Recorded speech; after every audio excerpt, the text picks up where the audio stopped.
మనకు జూమ్లో సిద్ధంగా ఉన్నారు. సో మొత్తంగా రామూర్తి గారు మీ నుంచే స్టార్ట్ చేద్దాం. సో ముందుగా అందరికీ గుడ్ ఈవినింగ్ అండి.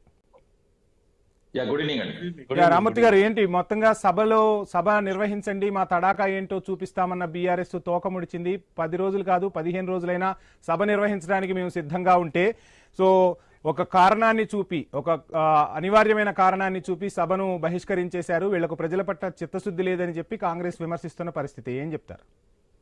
తోక మేము కూడా లేదండి. వాస్తవంగా బీఎస్సీ సమావేశంలో వాళ్ళు ఏం చెప్పిళ్ళు, 7 రోజులు సభ పెడతాన్నారు. ఇప్పుడు ఏదైతే వాస్తవంగా ఈ రోజు మార్నింగ్ హరీష్ రావు గారు చూపించింది కూడా చూడొచ్చు. ఎందుకంటే అక్కడ చెప్పింది వేరు, ఇక్కడ జరిగేది వేరు. అదే విధంగా ప్రజా ప్రయోజనాల కోసం జరగవలసిన ఏదైతే అసెంబ్లీ ఖచ్చితంగా మొత్తం కంప్లీట్ గా ఏదైతే వ్యక్తిగత ప్రయోజనాల కోసం, ఏదైతే ధనార్జన కోసం మూసీని ముందు పెట్టుకున్నట్టు కూడా క్లియర్ గా కనబడుతుంది. ఎందుకంటే మూసీలో ఏదైతే లక్షల కోట్లు లేపకపోదామన్న ఏదైతే రేవంత్ బ్రదర్స్ అది దానికి అడ్డం వస్తున్నారన్న ఆలోచనతోనే ఏదైతే విషయం కక్కుతుంది, అంతే తప్ప ఇంకేం లేదండి. ఈ రోజు కూడా చూసుకోవచ్చు. ఎందుకంటే యూరియా కొరతపై, అదే విధంగా సోయా రైతుల సంబంధించి ఏదైతే వాస్తవంగా చెప్పాలంటే ఏదో వాయిదా తీర్మానాన్ని ప్రవేశపెట్టినా కూడా ఆ వాయిదా తీర్మానాన్ని కూడా తిరస్కరించాలంటే ఇక అర్థం చేసుకోవచ్చు. రైతుల ప్రయోజనాలు అవసరం లేదు వీళ్లకు, వాస్తవంగా చెప్పాలంటే యూరియా సమస్య అవసరం లేదు. రామూర్తి గారు వాళ్ళు విషయం చిమ్మారంటే స్వయంగా ముఖ్యమంత్రి రేవంత్ రెడ్డి కడుపులో విషయాన్ని పెట్టుకుని అభివృద్ధి చేస్తుంటే అభివృద్ధికి అడ్డు తగులుతూ ఉన్నారు. ఇంకా వీళ్ళకి ఇంతకన్నా ఏం చెప్పాలి, అభివృద్ధి చేస్తే ఎందుకు వీళ్లకు కడుపు మంట అని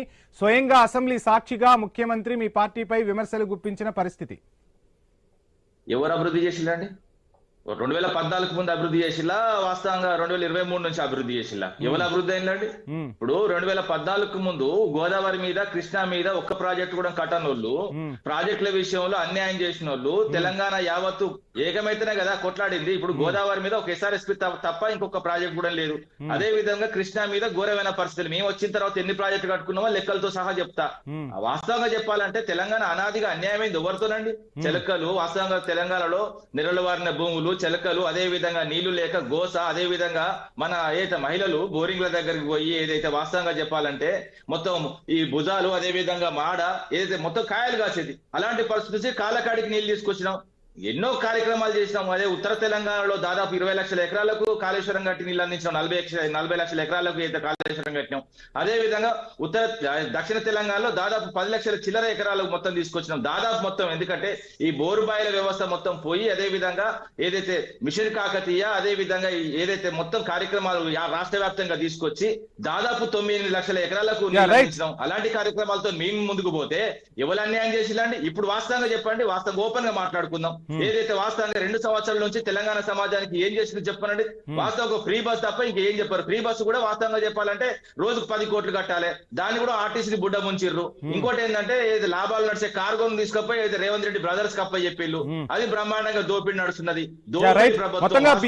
బీఆర్ఎస్ పోరాటం కాంగ్రెస్ పైన, రేవంత్ రెడ్డి బ్రదర్స్ పైన. నేనేమంటున్నా, వాళ్ళు మొత్తం సపరేట్ కాదు కదండి. వాళ్ళు ఏ పార్టీలో ఉన్నారు? పార్టీ మీద మా పోరాటం అంతే తప్ప కానీ అనాదిగా అన్యాయం చేసింది కాంగ్రెస్ పార్టీ తప్ప తెలంగాణకి ఇంకొకరు లేరండి. వాస్తవంగా గతం నుంచి చూసుకుంటే ఇప్పటి వరకు. రామూర్తి గారు, మళ్ళీ మీకు టైం ఇస్తాను. మృత్యుంజయ్ గారి నుంచి మీ క్వశ్చన్స్ ఆన్సర్ తీసుకునే ప్రయత్నం చేద్దాం. మృత్యుంజయ్ గారు నమస్కారం అండి.